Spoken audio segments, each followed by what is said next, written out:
1 தீமோத்தேயு 5ஆம் அதிகாரம் வசனங்கள் 1 முதல் முடியும் வரை. முதிர் வயதுள்ளவனை கடிந்து கொள்ளாமல் அவனை தகப்பனைப் போலவும் பாலிய புருஷரை சகோதரரைப் போலவும், முதிர் வயதுள்ள ஸ்திரீகளை தாய்களைப் போலவும், பாலிய ஸ்திரீகளை எல்லா கற்புடன் சகோதரிகளைப் போலவும் பாவித்து புத்தி சொல்லு. உத்தம விதவைகள் ஆகிய விதவைகளை கனம் பண்ணு.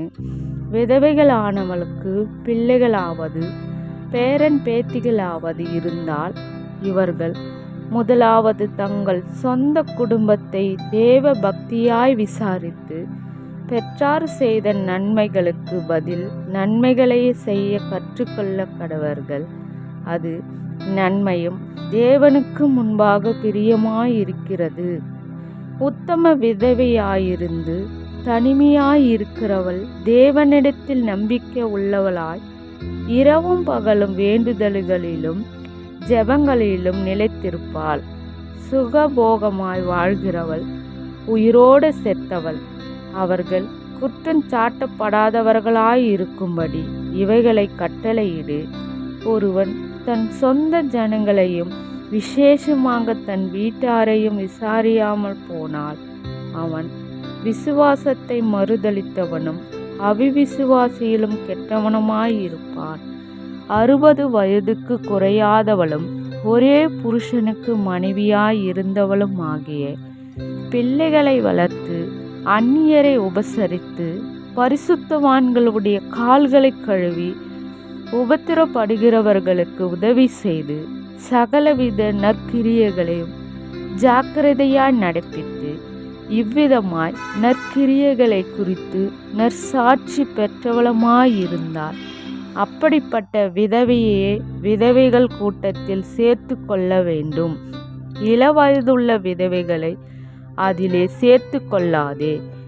ஏனெனில் அவர்கள் கிறிஸ்துவுக்கு விரோதமாய் காம விகாரம் கொள்ளும்போது விவாகம் பண்ண மனதாகி முதலில் கொண்டிருந்த விசுவாசத்தை விடுவதினாலே ஆக்கினைக்கு உட்படுவார்கள். அதுவும் அல்லாமல் அவர்கள் சோம்பல் உள்ளவர்களாய் வீடு வீடாய் திரிய பழகுவார்கள். சோம்பல் உள்ளவர்களாயும் மாத்திரமல்ல, அலப்புகிறவர்களாயும் வீணழுவர் காரியங்களையும் தகாத காரியங்களை பேசுகிறவர்களுமாயிருப்பார்கள். ஆகையால் இளவயதுள்ள விதவைகளை விவாகம் பண்ணவும் பிள்ளைகளை பெறவும் வீட்டை நடத்தவும் விரோதியானவன் நிந்திக்கிறதற்கு இடம் உண்டாகாமல் இருக்கவும் வேண்டுமென்றிருக்கிறேன். ஏனெனில் இதற்கு முன்னே சிலர் சாத்தானை பின்பற்றி விலகி போனார்கள். விசுவாசியாகிய ஒருவனிடத்திலாவது ஒருத்தி இடத்திலாவது விதவைகள் இருந்தால் அவர்கள் இவர்களுக்கு உதவி செய்ய கடவர்கள். சபையானது உத்தம விதவைகளானவர்களுக்கு உதவி செய்ய வேண்டியதையாகையால் அந்த பாரத்தை அதின்மேல் வைக்கக்கூடாது. நன்றாய் விசாரணை செய்கிற மூப்பர்களை விசேஷமாக திருவசனத்திலும் உபதேசத்திலும் பிரயாசப்படுகிறவர்களை இரட்டிப்பான கனத்திற்கு பாத்திரராக எண்ண வேண்டும். போராடுகிற மாட்டை வாய்க்கட்டாயாக என்றும் வேலையால் தன் கூலிக்கு பாத்திரனாயிருக்கிறான் என்றும் வேத வாக்கியம் சொல்கிறதே. மூப்பனானவனுக்கு விரோதமாக ஒருவன் செய்யும் பிராதை 2-3 சாட்சிகள் இல்லாமல் நீர் ஏற்றுக்கொள்ளக்கூடாது. மற்றவர்களுக்கு பயம் உண்டாகும்படி பாவம் செய்தவர்களை எல்லாருக்கும் முன்பாக கடிந்து கொள்.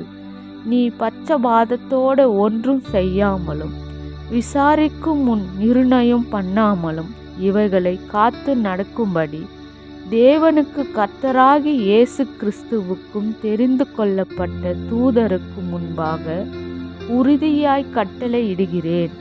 ஒருவன் மேலும் சீக்கிரமாய் கைகளை வையாதே. மற்றவர்கள் செய்யும் பாவங்களுக்கு உடன்படாதே. உன்னை சுத்தவனாக காத்துக்கொள். நீ இனிமேல் தண்ணீர் மாத்திரம் குடியாமல் உன் வயிற்றுக்காகவும் உனக்கு அடிக்கடி நேரிடுகிற பலவீனங்களுக்காகவும் கொஞ்சம் திராட்சை ரசமும் கூட்டிக்கொள். சிலருடைய பாவங்கள் வெளியரங்கமாயிருந்து நியாய தீர்ப்புக்கு முந்திக்கொள். சிலருடைய பாவங்கள் அவர்களை பின்தொடரும். அப்படியே சிலருடைய நற்கிரியைகளும் வெளியரங்கமாயிருக்கும். அப்படி இராதவைகளுக்கு மறந்திருக்க மாட்டாது.